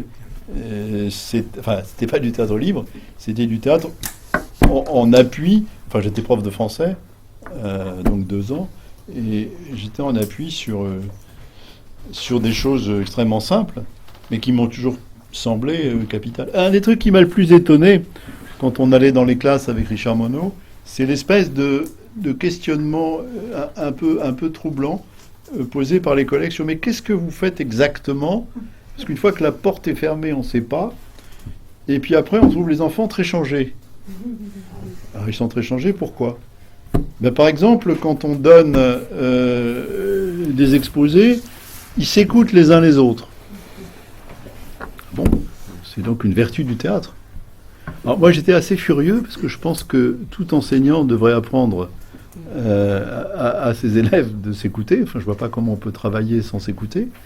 Mais bizarrement, c'était le détour du théâtre qui faisait qu'ils avaient appris avec nous absolument à... Non, là, on peut pas discuter tous en même temps. Il y a des règles de fonctionnement. Bon, des choses comme ça, si tu veux. Donc, quand j'ai eu brièvement des classes à moi, c'était des principes absolus. C'est-à-dire, on a le droit à la parole, bien sûr, mais à condition de respecter un certain nombre de règles, fondées sur l'écoute, fondées sur... On se contredit pas à l'instant, on laisse parler, on est... Évidemment, c'était embêtant parce que quand tu rames pour enseigner ça, pendant ce temps-là, il y a les modèles de l'Assemblée nationale, quoi. Les députés passent leur temps à s'engueuler et à se traiter tous les noms. Donc c'est du très mauvais théâtre. C'est du très mauvais théâtre. Et quand vous essayez de leur apprendre l'écoute et le respect de la parole de l'autre, le modèle politique est un mauvais modèle. Enfin, je crois. Dans une classe, on peut transformer une classe en théâtre. Donc, prenez La Fontaine, une fable de La Fontaine, il y a un qui joue un personnage, l'autre qui joue le personnage, vous avez le narrateur, puis vous avez celui qui donne la leçon. Et c'est un vrai théâtre, et les enfants adorent. Oui, parce bien qu'ils jouent du théâtre. Bien sûr. Mais de toute façon, il suffit d'observer n'importe quelle classe de français. Ce qui leur plaît particulièrement, c'est la lecture à haute voix. Donc, de la lecture à haute voix à une petite théâtralisation, simplement être capable de lire correctement, c'est déjà pas mal. Et de s'écouter lire. Parce que, en général, moi j'ai un souvenir, quand j'étais élève, de classe de lecture où je m'embêtais mortellement. Parce que c'était de l'annonnage ou de l'annonnement perpétuel, quoi. Donc, enfin bon, c'est une autre histoire. Tu as parlé beaucoup dans ce que tu nous as dit, tu as parlé beaucoup d'exercices. Oui. Alors, quel est le lien et quelle est comment dire, la liaison entre l'exercice et le théâtre pour toi? C'est-à-dire, oui, revenir. Voilà, c'est-à-dire où est-ce que, comme on a été en Suisse tous les deux, en Suisse on dit ça joue tout droit direct. Alors ça joue tout droit direct, enfin, est-ce que ça peut jouer tout droit direct voilà, enfin c'est quoi la liaison avec comment tu vois ça avec l'exercice? Tu as employé un mot qui m'importe beaucoup. D'abord, enfin je vais te répondre après, mais c'est le mot liaison. Parce que dans les ateliers, pour moi la question c'est comment tu fais en sorte que les choses que tu fais se succéder ont un lien entre elles. Et souvent elles n'en ont pas. Enfin, il y a des gens qui font des magnifiques échauffements et après on ne voit pas ce qui va se passer. Alors, pour moi, l'exercice, c'est quelque chose dont tu connais la réponse à l'avance et dont tu espères une réponse à peu près. Enfin, il y aurait dans l'exercice une bonne et une mauvaise réponse pour aller vite. Dans le théâtre, il n'y a pas de bonne et de mauvaise réponse. Enfin, dans le jeu. C'est-à-dire, si je propose quelque chose à un acteur, il va en faire ce qu'il veut. Peut-être pas du tout ce que j'attendais ou j'espérais, si je suis le metteur en scène. Ça m'arrive assez souvent d'être fasciné par les propositions des acteurs qui débordent largement ce qu'on appellerait la consigne. Donc l'exercice à consigne, on attend plus ou moins quelque chose qui montre que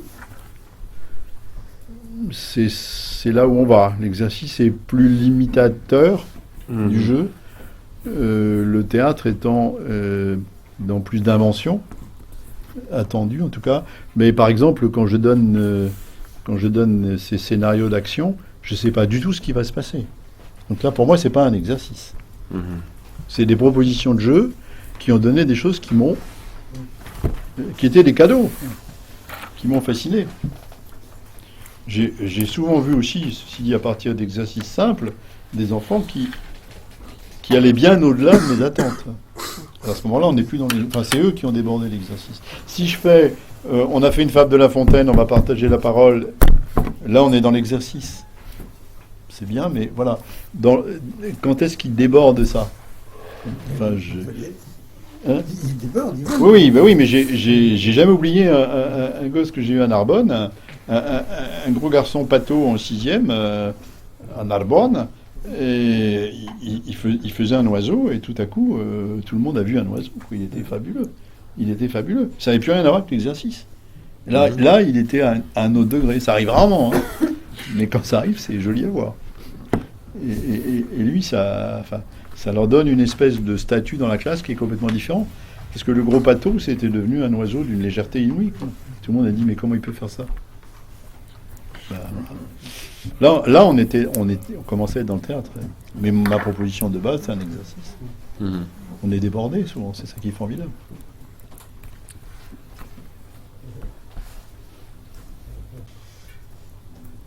Tu as réfléchi à comment il peut faire ça? C'est-à-dire, qu'est-ce qui fait que ça bascule tout d'un coup? Tu es dans un cadre, et puis, soit il se passe rien, tu es en dessous, justement, soit au contraire, ça déborde et... Moi, je crois que lui, d'abord, je pense qu'il avait vraiment observé des oiseaux. Bon, c'était un collège rural, hein. Enfin, ça n'explique pas qu'on fasse les oiseaux très bien, mais je veux dire, il savait ce que c'était qu'un oiseau, probablement. Et probablement, il était fasciné par les oiseaux. Je pense que s'il n'avait jamais vu, il n'aurait pas pu le faire comme ça. Mais je sais pas. Peut-être je refais l'histoire. Non, mais qu'est-ce qui fait que dans un atelier, tout à coup, un ou des participants entrent? Qu'est-ce qui fait que ça bascule? Il y a aussi les choses intimes dont on parlait tout à l'heure, qui ont à voir avec la pente psychodramatique, qui ne sont pas forcément scandaleux. Moi, dans le psychodrame, il y a des choses que je faisais très bien, et d'autres choses que je ne sais pas faire. Et j'ai compris, évidemment, je savais très bien, à l'intérieur de moi-même, pourquoi je faisais ça très bien. Parce qu'on était en plein dans une de mes obsessions, préoccupations, pour le plus prudent. Moi, j'ai une Jérémy. petite question. Vous avez parlé tout à l'heure de oser casser un peu la routine et proposer des nouvelles choses, un exercice pour enfants, peut-être pour des adultes, autre chose, enfin qu'importe. Imaginons, paf, un jour, je prends un peu le risque de faire ça à un atelier. Ça marche pas. Ça fait un flop, le groupe n'est pas dynamique, ou ça suscite de l'incompréhension. Comment on rebondit, quoi, sur la séance d'après, ou tout de suite dire, bon, aujourd'hui, désolé, ça n'a pas marché, j'ai tenté un truc, c'était nul, la semaine prochaine, ça va être mieux. Enfin... Bon, je pense que l'échec, enfin le bide, fait partie de l'atelier. C'est fait partie. Moi, je pense qu'on est trop dans les formations qu'on donne, on est trop préoccupé par l'idée de l'atelier réussi. C'est-à-dire où les gens sont gentils, ils sont souriants, ils sont heureux, ils sont sympas, tout le monde travaille avec tout le monde, et tous les exercices fonctionnent, etc. Je vois pas pourquoi ce modèle d'atelier idéal, enfin, serait forcément notre modèle. Au théâtre, ça se passe pas comme ça. Hein. Il y a des répétitions où ça se passe très très mal. Enfin, je dis pas que c'est un souhait, mais où c'est dur. Comme disait Anne Ubersfeld, la terre est basse. Donc l'échec est une possibilité. Je pense qu'on n'a pas forcément à battre sa coulpe, ni à pointer qu'il y a eu échec. C'est même pas sûr. On n'en sait rien. Enfin, je suis un peu optimiste là. Hein. Je te dis pas. Non, mais j'ai pris des bides comme tout le monde, tout le temps. J'en prends tout le temps. Mais et alors enfin, c'est un problème de comment toi t'es tranquille avec ça. Non, mais parce que de temps en temps, comme il peut y avoir une certaine demande de groupe, des groupes d'adultes amateurs qui veulent absolument faire du théâtre pour la première fois de leur vie, qui attendent justement, genre, cette semaine, c'est mes 2 heures de théâtre, ça va être génial, et tout d'un coup, puis ils sortent d'une séance un peu genre, mince, qu'est-ce qui s'est passé? Ou en tout cas, l'animateur se dit, bon là, effectivement, il y a un truc qui s'est passé bizarrement. Là, on est dans la problématique du loisir, c'est-à-dire du théâtre loisir. Alors le théâtre loisir, il doit être efficace, faire rire, plaire. On va jouer les précieuses ridicules, ça va marcher, etc. Bon. Ou bien, est-ce qu'il faut qu'ils admettent à un moment donné qu'il y a une éducation, une évolution, des moments de résistance. C'est pas forcément parce qu'on leur a dit qu'ils vont l'accepter, évidemment. Je dis pas que c'est facile. Je dis que si on donne tout le temps tout ce qu'ils veulent, où est-ce qu'il y a un processus éducatif? Il n'y en a pas. Il n'y en a pas. C'est pareil. Et quand je parle j'essaye moi de trouver des trucs qui me font bouger, c'est aussi parce que je suis en train d'essayer de poursuivre ma propre éducation. Sinon, je suis en train de revendre ma vieille salade éternellement. Enfin, je dis pas que j'ai pas de salade. Hein. J'en ai, forcément. Changer l'assaisonnement de temps en temps. Quoi. Mais il faut changer un peu, oui. Pour rebondir sur la question de Jérémy, moi, je me posais un peu la même question de jeu. On peut faire entre intervenants. Vous parliez d'un collègue, qu'est-ce que tu en penses de jeu, etc. Mais moi, loisir ou pas, je trouve qu'à un moment, on est effectivement garant d'un certain cadre. Et est-ce qu'effectivement, on assume, pas forcément dire que c'était un bide, mais est-ce qu'on assume d'en faire un moment des cobayes, c'est-à-dire dire, sur cet atelier, je vais tester des choses. Est-ce que ça se dit cette parole, ou est-ce qu'à un moment on dit c'est passé et puis on accepte ou pas? Je peux pas te répondre directement. Moi, j'ai un fond. Ma seule honnêteté consiste à dire, j'ai jamais fait ce truc-là. De tester. Oui. Non. Je dis aux gens, je l'ai jamais fait, on va voir. Ah oui. Ah oui, voilà, oui, Vous le dites, vous Oui. Je leur dis parce que quand j'ai fait les scénarios d'action, si tu veux, j'ai dit je l'ai jamais fait. On va voir ce que ça va donner. Bon. Mais tranquille. Ni un bide, ni il faut que ce soit la réussite du siècle. Bon.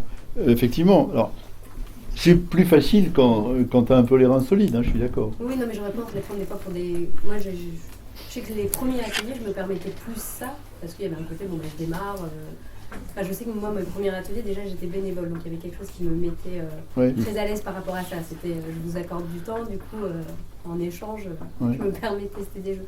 Mais à un moment, quand vous parliez de stature, je sais pas, à l'international, etc., c'était typiquement pour des cobayes et dire bonjour. Moi, j'aime pas, enfin, je sais qu'on utilise souvent ce mot-là. Il y a le mot cobaye, c'est comme on parle des écoles qui formatent les élèves. Je suis pas sûr de ça, ça m'énerve. Les écoles nationales ne formatent pas forcément les acteurs. C'est une espèce de lieu commun qui traîne, si tu veux. C'est pas parce qu'on fait un truc un peu différent qu'on est en train de faire du cobayage. Simplement, il y a quand même une sacro-sainte terreur de l'éducation nationale de tout ce qui n'est pas absolument sûr. Bon. Or là, je suis désolé, mais en théâtre, on est un peu ailleurs que dans l'enseignement des mathématiques. Donc si on ne prend pas de temps en temps des risques, où est-ce qu'on revend... Enfin, je ne reviendrai pas sur un vieux débat. Vous savez bien, Jack Lang tenait absolument à ce que les gens qui interviennent dans les ateliers soient des artistes et pas des pédagogues. Bon, je ne vais pas revenir sur ce débat-là, mais j'ai vu des artistes incapables de faire un atelier. Incapables. Parce qu'ils avaient une idée du théâtre, une idée des gens, et confrontés à 40 zozos, non, ils ne peuvent pas. On a vu ici des très très grands acteurs prendre un atelier à l'Institut d'études théâtrales, et c'était une catastrophe permanente. Donc effectivement, c'est compliqué. Je comprends bien ta question, hein, mais moi je pense pas que... cobayage, ça veut dire que j'expérimente uniquement pour moi. Or, c'est pas uniquement pour moi, c'est pour eux et pour moi. C'est-à-dire, si j'ai 50 ans de routine, si je m'emmerde profondément, ça se sent. Je suis incapable de cacher mon jeu. C'est le cas de le dire. Donc j'ai intérêt quand même, de temps en temps, à m'amuser. Hein. Moi, j'ai toujours revendiqué, j'ai pas changé, j'en ai pas changé, j'ai toujours revendiqué une part d'égoïsme. En disant, il faut que je me fasse plaisir aussi, sinon pourquoi voulez-vous que je fasse ça? Pardon. Je voulais savoir quelle place vous accordez à la création d'un spectacle dans un atelier. Écoute, je suis passé par plusieurs phases. J'étais violemment contre. Ça, je l'ai écrit abondamment dans les années 70, parce que, pour plusieurs raisons. D'abord, j'appelais ça, en gros, la fête de la mère supérieure. C'est-à-dire, ou la kermesse, hein, c'est-à-dire du théâtre de mauvaise qualité, une exhibition d'enfants. Je parlais pas de cobayage, mais de l'exhibition d'enfants. Je suis mal à l'aise j'ai toujours été mal à l'aise avec ça. C'est-à-dire, après, j'ai rencontré des gens absolument formidables, comme notre camarade Jean Bonnet, qui travaille dans le Maine-et-Loire, et qui, lui, a inventé des formes de représentation qui s'éloignaient de la fête de la mère supérieure, qui donnaient une autonomie considérable aux joueurs-acteurs, qui les faisaient rebosser tous les jours, qui faisaient des séries de représentations, qui changeaient les rôles. Parce qu'une de mes résistances, c'était aussi, il y aura des vedettes. Si vous faites un spectacle, vous êtes à peu près... vous êtes dans l'urgence. Moi, je sais bien. Mon contrat à Aix-en-Provence, c'est un contrat bizarre. J'y vais 4 jours, je prends un groupe de 12 jeunes acteurs en formation, et le mardi soir, je dois ouvrir au public. Qu'est-ce que je fais? C'est obligatoire. Ça fait 20 ans que je discute, mais c'est obligatoire. Donc, est-ce que je les exploite? Est-ce que je prends les bons? On a toujours ce problème-là, si tu veux. Donc Jean Bonnet et Bernard a beaucoup travaillé avec lui. Ils ont inventé des formes de représentation qui rendent la représentation non standard, non fondée sur le cabotinage, qui essaye d'esquiver le vedettariat, enfin entre guillemets, qui essaye d'esquiver la fête de la mère supérieure. Tu vois? Bon, en même temps, je me suis calmé parce que il est parfois légitime, il est souvent légitime que des adolescents aient envie de montrer leur travail, par exemple. Oui, non, mais je vous raconte mon évolution. Alors, il faut trouver les bonnes conditions, les bonnes situations, savoir ce qu'on joue et pourquoi on joue. J'ai pas de catéchisme là-dessus.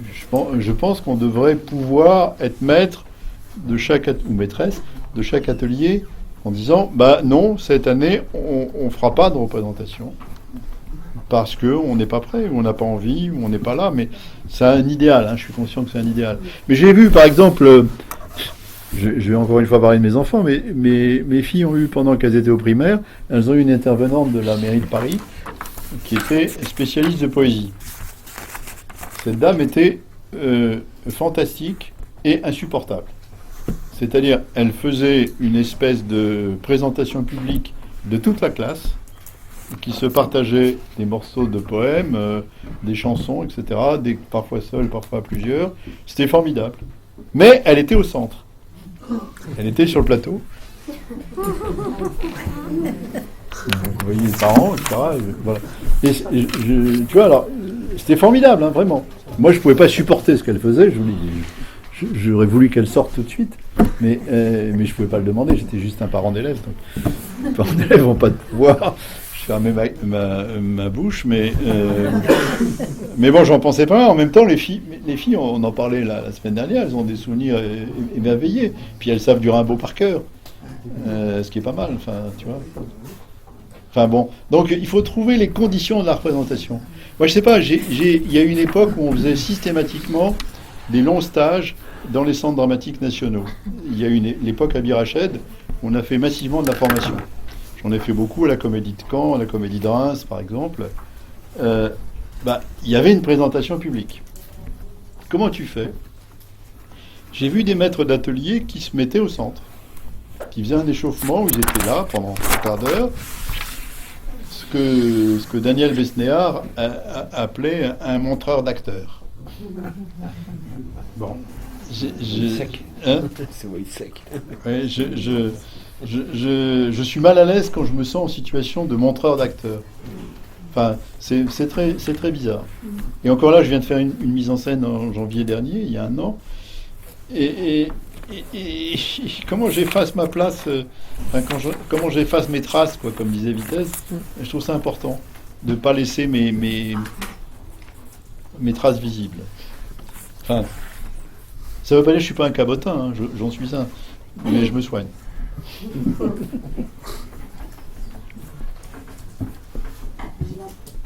J'ai l'impression que cette question-là, elle est très dépendante du cadre de l'atelier. Oui. Ça dépend énormément aussi des prérequis, de ce que devrait être une représentation. Ça dépend beaucoup de ça. Oui, mais c'est aussi, oui, tu as raison. Mais on a aussi le boulot de faire admettre qu'il y a un processus et que le processus est respectable, et qu'il est important. Et que le prospectus, pas mal, prospectus pour la représentation, je viens de faire une feuille de salle, ça doit être pour ça, que le processus, si on le squeeze, si on l'évite, on le casse, on le détruit, la représentation, ce sera juste n'importe quoi. Je pense que c'est une vraie question à se poser parce que le moment de la rencontre avec le public, c'est aussi quelque chose d'éminemment constitutif et fondamental dans le théâtre. Donc la question de ce qu'on donne à voir ou pas, si on décide de ne pas le montrer, mais en tout cas de la rencontre de l'objet, de la fabrication des choses, de l'art du théâtre aussi, qui est tout ce avec quoi on tisse. Oui, non, mais je suis bien d'accord. Simplement. Constitutif d'un atelier. Oui, mais on est à un autre moment de l'histoire. Simplement, c'est vrai qu'entre les années 70 et maintenant, il y a eu des batailles violentes que j'ai plus envie de. Il y a eu l'expression dramatique de Gisèle Barret, qui était entièrement centrée sur les gens et sans aucune monstration. Jamais. Ça nous a fait des bagarres terribles. Il y avait les tenants du théâtre. Bon, en 81, j'ai fait partie de la mission qui a développé l'entrée de l'option théâtre, des options artistiques dans les lycées. Moi, j'étais entre deux. J'étais du côté de ce qu'on appelait alors le jeu dramatique, c'est-à-dire une pratique qui pouvait arriver à la représentation, mais qui n'était pas forcément de la représentation. J'étais dans une espèce de centrisme prudent. Bon, je vois que ça fait rire, tant mieux. Le centriste, ça fait toujours rire. Ouais, bah oui, c'est pas une bonne posture, donc j'avoue que... Non, mais en même temps, j'y croyais, c'était pas une posture politique, dramatique, j'y ai cru dur comme fer. Dur comme fer, parce que j'ai vraiment vu des gens, en termes d'éducation, bouger à l'intérieur de ces pratiques sans qu'on ait besoin d'accéder à la représentation. Et ça, pour moi, c'était quand même très précieux. Tu vois. Avec Gisèle Barret. Hein non. Ah non, Ah. mes pratiques. Ah oui, d'accord. Non, avec Gisèle, Gisèle, on va pas recommencer. On a passé une partie de nos carrières respectives à s'engueuler.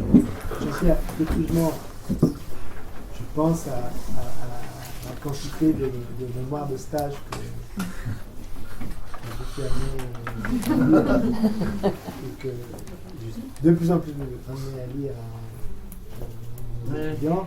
Et effectivement, la systématicité de ce problème qui se pose, qui est parallèle à ce que tu disais à propos de l'échauffement et ce qui se fait après. L'échauffement, et puis on passe à quelque chose de complètement différent. Pareillement, moi je ne connais pas très bien la pratique de l'atelier, mais je commence à la connaître à travers leurs travaux. Le schéma habituel, c'est un espace plus ou moins ludique de recherche, bien fait, mal fait, peu importe. Et puis à un moment donné, la nécessité de passer à la production de quelque chose qui est tout le temps dans la vitesse, les problèmes de discipline, d'angoisse,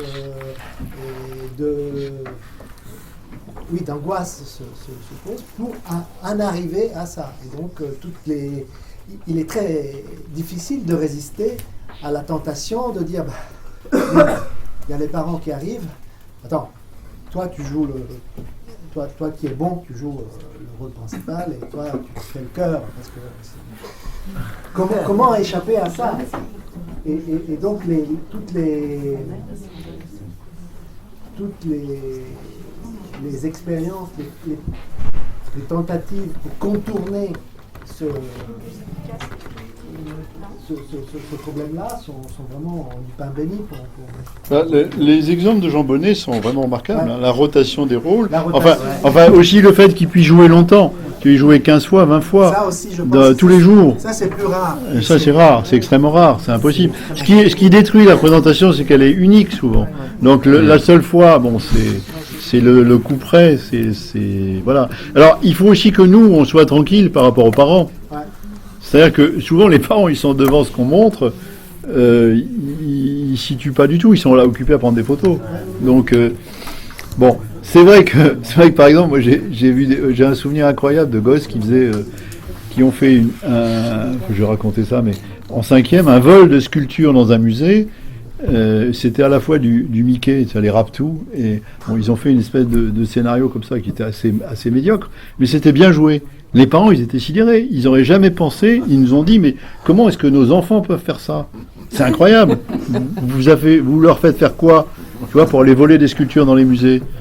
J'ai dit, mais c'est Mickey, c'est dans Mickey, les Raptors. Moi, heureusement, vous avez une bonne culture littéraire, donc vous en sortez. Mais je suis d'accord avec toi, ça reste le problème numéro 1. Il faut qu'avec les institutions qui nous commandent du travail, on soit les plus clairs possibles. En même temps, ce qui me laisse, je vais dire une banalité, plus je travaille, moins je sais de choses, évidemment. Donc, en regardant les élèves de l'ERAC aboutir à un exercice et le montrer en interne, mais quelquefois, quand je vois le saut qu'ils ont fait, je me dis, oui, la représentation, quand même, c'est bien. Oui, parce qu'en plus, mais c'est une école d'acteurs, hein, c'est une école d'acteurs, donc voilà. Mais ceux sur lesquels j'aurais pas miser un copec, ils sont fabuleux. Parce qu'en plus, il y a le problème de la magie du théâtre. À chaque fois, et donc tu dis dans le mémoire, c'est insupportable, ils ne viennent pas, il y a plein d'absents, ils en veulent pas. Et puis, magiquement, ce jour-là, ce jour-là, à La magie 17 a heures. opéré, donc tout le monde était content, c'était magnifique, un souvenir inoubliable. Ensuite, il y avait les petits fours et tout ça. C'est toujours la même chose. C'est toujours la même chose. C'est comme une série, ça servit toujours par pareil. Moi, je pense qu'il peut y avoir des mauvaises représentations, c'est pas grave. Ce qu'il faudrait quand même que les responsables des représentations soient prudents, ne jamais humilier qui que ce soit. Et ça arrive quand même. Ne jamais les placer dans des situations insupportables. Il y a plein de récits comme ça, d'horreur, de gens qui s'est... si je suis encore dans les anecdotes... un jour, je suis tombé... Enfin, j'ai enseigné... j'étais un professeur invité en Californie pendant plusieurs mois. Et un jour, ma voiture était en panne. Et j'étais pris par ma voiture a été prise par un garagiste qui s'appelait Alfred. Et il m'a demandé ce que je faisais. Il était assez peu cultivé parce qu'il m'a demandé d'abord quelle langue on parlait en France. Parce qu'il m'a dit, mais vous parlez anglais? J'ai dit oui. Mais les autres, ils parlent quoi? Ils parlent français, moi aussi. Bref. Donc, et à un moment donné, il me dit, qu'est-ce que vous faites dans la vie? J'ai dit, j'enseigne, je m'occupe de théâtre. Il dit, ah. Et alors, il y avait toujours à la radio, Thanks a little rain. Puis il reprend la parole, il me dit, Jean-Pierre, j'ai joué autrefois à l'école. Je dis, ah bon, très bien.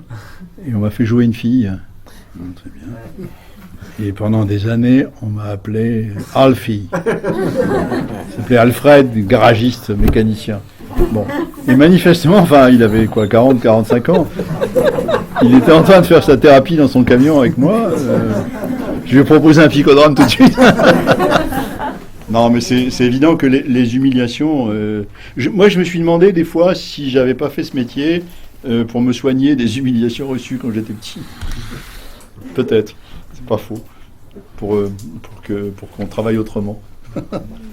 Ça, c'est de l'ordre de ma psychologie intime, mais enfin bon, peut-être de me venger.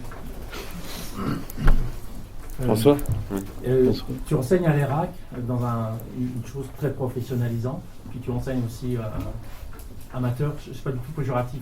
Est-ce que ton approche elle est différente par rapport à... Tu as répondu un peu, toi, mais est-ce qu'il y a quelque chose de fondamentalement différent entre un public pas destiné à la profession et un public qui... D'abord, j'enseigne massivement la dramaturgie à l'ERAC et pas le jeu. Je fais du jeu dans le cadre de mon enseignement de la dramaturgie.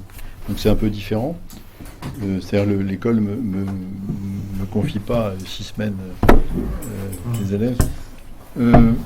Moi, j'ai toujours nié toute différence, y compris avec les enfants, les adolescents, les amateurs, etc. Les plus grands bonheurs que j'ai eus, c'est quand des gens travaillant sur des choses qui n'étaient pas pour eux étaient formidables. Par exemple, je sais pas, il y a peut-être une vingtaine d'années, des gens très polis m'appellent sur mon fixe, il n'y avait pas de portable, et ils me disent, bonjour monsieur, excusez-moi, on a lu certains de vos livres, vous aimeriez venir faire un stage avec nous, vous savez, on est sérieux, on est une troupe amateur de Mâcon, etc. Oui, évidemment, à Mâcon, tout de suite. Donc, c'est une bonne raison. Donc, je suis allé bosser avec eux et ils voulaient que on travaille sur des choses qu'ils n'avaient pas l'habitude d'approcher. On a travaillé sur la demande d'emploi de Vinaver.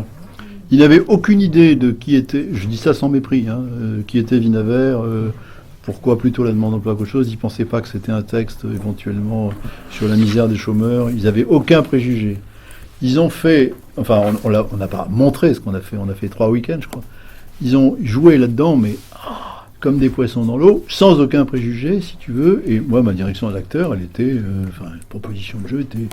Je fais pas de différence, c'est-à-dire j'essaye de...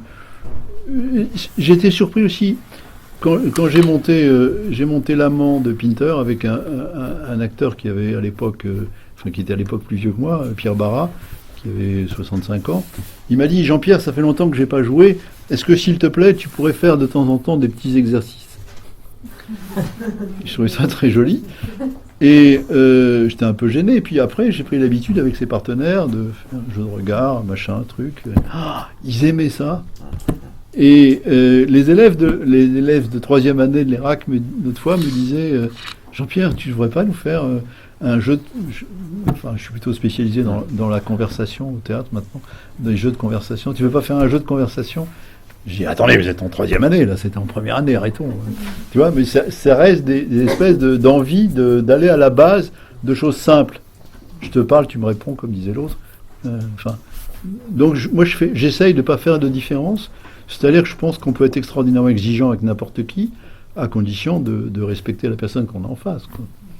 La chose dont j'ai appris à me méfier, parce que j'ai dû être méprisant de temps en temps, notamment avec les acteurs, c'est être le plus courtois possible et le plus aimable possible.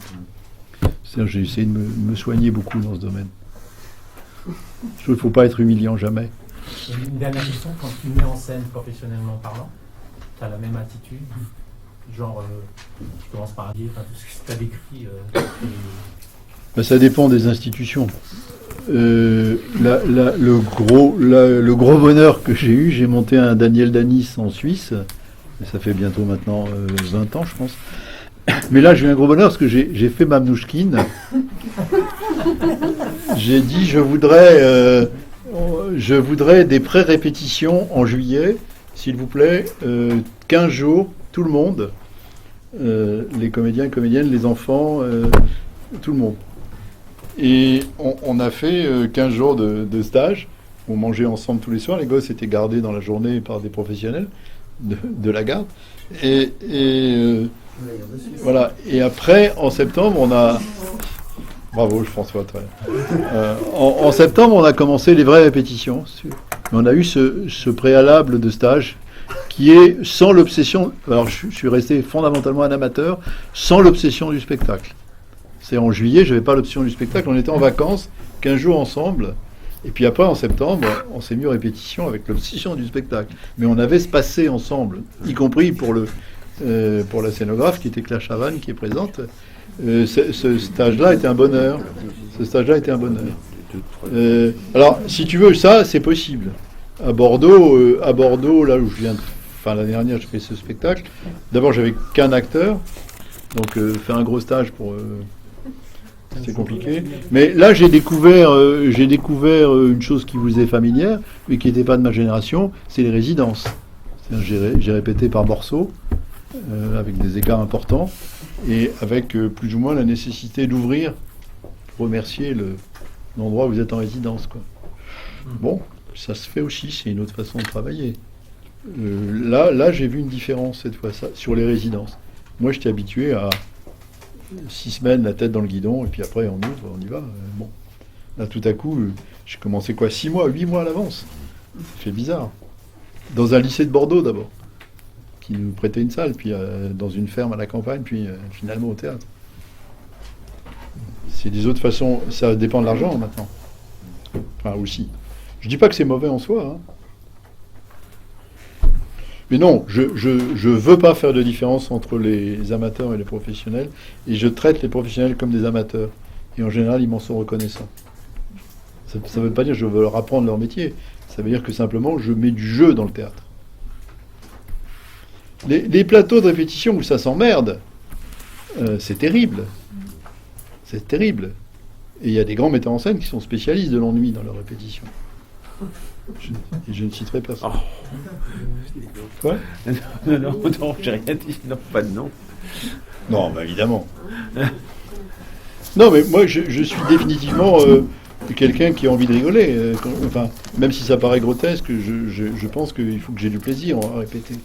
Pas tout le temps, hein. Des jours où je suis désespéré, mais je ne le montre pas. Il y a le temps d'une dernière question. Oui, Lydie, je t'en prie. Vous avez parlé de votre rituel de démarrage qui a priori, vous ne pouvez pas faire sans. Je voulais savoir. En fait, j'en ai 2. C'est soit un jeu de regard, simplement une façon d'entrer en contact, non psychologique naturellement, soit alors plus, c'est une sorte de jeu de prénoms que je prétends avoir inventé, où ça démarre de manière extrêmement simple, et où c'est pas du tout les jeux de prénoms de Bernard, ils sont très différents. Bien, c'est de plus en plus compliqué, et doucement on arrive de l'examen. Je dis aux gens en tout cas, on va vers le théâtre, et c'est pas faux. C'est-à-dire que celui qui appelle, qui balance son prénom, il est entouré de tous les autres qui reprennent son prénom en cœur, etc. Puis ensuite il le porte, il y a les corps qui interviennent, il y a des promenades dans l'espace, le prénom est mis en scène, est mis en jeu, est mis en scène. Je fais ça comme ça parce que je trouve ça agréable d'essayer de repérer un peu les gens. Et surtout, mais c'est moins les prénoms qui m'intéressent que la façon dont ils entrent en jeu. Quand tu dis ton prénom, tu te mouilles. Moi, je me mouille, je commence toujours. Et ça commence à être plus difficile, mais je continue à faire l'exercice où tout le monde me lance en l'air, me porte. Ouais, au démarrage de ça, oui. Je garde ils sont très inquiets de toucher le corps, mon corps, oh punaise, de vieux corps. Mais tant qu'ils ne le cassent pas, ça va. Je les préviens, cassez-moi pas. Donc, mais c'est vrai pour tous les corps qui sont là, vous les posez avec précaution. Donc comme c'est le mien qui commence, ils deviennent un peu plus prudents. Oui. Qu'est-ce que vous faites quand vous regardez? Pour les choses les plus simples, ça c'est ce qui court partout, c'est uniquement je te regarde, tu me regardes, avec toutes les variations possibles, il y a 70 exercices là-dessus, mais c'est simplement tu existes, j'existe. J'accepte que tu sois là. Alors avec des ados, vous savez bien, se regarder, c'est impossible. Oui. C'est impossible. Comment on peut faire du théâtre sans se regarder, ou en tout cas sans accepter la présence de l'autre? Tu es présente à mes yeux, et je veux bien être présent à tes yeux. Bon, variation, jeu de groupe, on coupe, on va ailleurs, etc. Mais quand même, c'est accepter la présence. Et sans jugement. Ça me fait rire, ou bien j'ai une sale gueule, ou bien tu fais une drôle de tête, pourquoi tu fais une grimace? Non. Acceptons tranquillement ce rituel-là, d'accepter d'être présents ensemble dans le même espace. Pour moi, c'est la base du travail, enfin du jeu théâtral. C'est minimal, et en même temps, vous savez bien, si vous avez travaillé avec des jeunes, que c'est absolument difficile à acquérir. Parce qu'il y a tellement de choses qui sont liées à ça, et notamment tout le monde veut y mettre de la psychologie.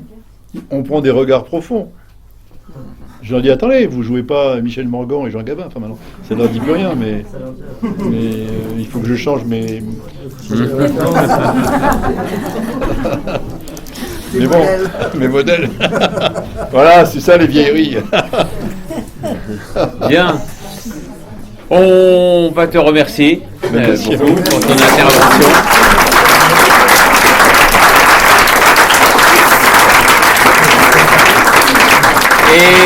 Et on a 3 informations à vous donner. La première.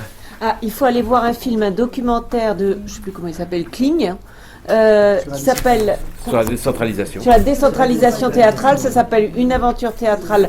La décentralisation, c'est au Saint-André-des-Arts à 13h. Attention, il y a 2 ou 3 jours, c'est seulement à 13h. Ça dure 1h40 et parfois il y a un débat après. Enfin, en tout cas, moi j'ai eu le jour du débat. Le spectacle est autant dans la salle que les personnes qui y vont vivent en même temps. Et c'est un très beau documentaire pour ce qui est dit, pour les archives. C'est à la fois sur le théâtre, l'éducation et évidemment c'est sur ce XXe siècle. Donc vraiment, quand on aime le théâtre, il y a les questions d'éducation. Oui. Tu l'as vu aussi? Et alors oui, l'info quand même importante pour ceux d'entre vous qui enseignez, ça sortira en DVD chez Canopée en mai. D'accord. Voilà, ça c'est important pour les profs et pour Céline. Jean-Pierre. Juste, j'ai oublié de vous dire, si ça vous intéresse, que je travaille à la Mousson d'été depuis une vingtaine d'années et qu'on accueille chaque année 70-75 stagiaires. Donc regardez sur le site, c'est fin août, cette dernière semaine, c'est entièrement centré sur le théâtre contemporain, hein, bien sûr. Mais c'est pas très cher. Il y a 5 ateliers parallèles tous les matins et plein d'auteurs présents. Donc le festival est dirigé par Michel Didim et l'université par moi, mais on accueille beaucoup. Il y a des gens ici qui l'ont fait, que je reconnais. Mousson d'été, c'est Mousson d'été. Voilà. Non, ça n'a rien à voir avec les RAC, c'est un autre boulot. Voilà. Dernière Information, les prochains lundis de Gaston Batty auront lieu le mardi. Parce que les intervenants sont disponibles le mardi. Donc, on a profité de la présence à Paris de Marco Martinelli.